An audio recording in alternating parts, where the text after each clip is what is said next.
Parfois, c'est des moments qui peuvent nous sembler complètement insignifiants, qui, mis bout à bout, vont avoir une importance capitale dans notre vie. Donc pour te donner un peu de contexte, l'année dernière, j'ai plongé la tête la première dans Les Liens de sang, qui est un des romans que Octavia a écrit, et j'ai tout de suite enchaîné avec notamment les paraboles, la saga paterniste, et là en ce moment je suis en plein dans Xenogenesis, entre autres. Et comme j'ai un peu une love-hate relationship avec son univers et sa manière d'écrire, je lis en parallèle pas mal d'interviews ou de papiers qui peuvent me permettre justement de mieux appréhender son propos et de mieux comprendre certains de ses choix scripturaux et littéraires. Et la dernière interview que j'ai lue d'elle m'a pas mal interpellée parce qu'elle y parle du moment où a germé l'idée des liens de sang, qui repose en fait sur une sorte d'incompréhension, de fossé générationnel. Et elle explique ça de plusieurs manières. Donc d'abord en nous racontant sa propre relation à sa famille et notamment à sa mère et à sa grand-mère, puisque sa mère a été une sorte de bonne et également blanchisseuse pour la famille qui l'employait. Et Octavia a pu l'accompagner à plusieurs reprises sur son lieu de travail lorsqu'elle était enfant, puis adolescente, et elle expliquait qu'elle avait beaucoup de mal avec la manière dont sa mère pouvait s'effacer dans les conversations au moment où on commençait à lui manquer de respect ou avoir des propos qui pouvaient être piquants ou très dérangeants, racistes, etc. Et que,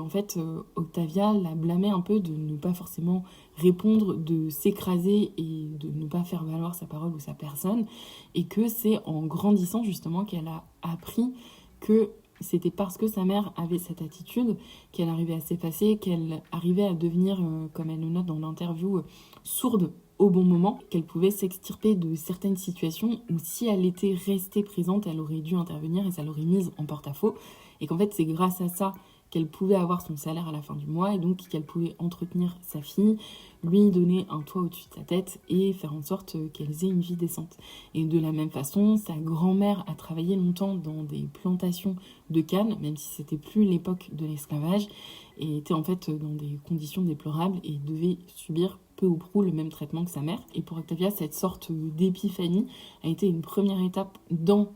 la germination des liens de sang. Et elle explique que la deuxième étape qui a vraiment été un déclic, c'est une discussion avec un étudiant de sa fac qui faisait partie d'un mouvement de libération et qui expliquait en fait que justement il en voulait beaucoup aux générations précédentes de ne pas avoir suffisamment agi pour leurs droits et pour la libération et que ça les hold back, donc que ça les retenait justement dans l'évolution et l'équité.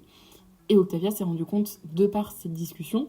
que les jeunes comme elle n'avaient pas du tout conscience de tous les compromis qu'avaient dû faire les générations précédentes pour pouvoir survivre et arriver à la situation où il et elle se trouvaient aujourd'hui. Et c'est justement comme ça qu'elle a pensé le roman, puisqu'en fait, dans Les Liens de sang,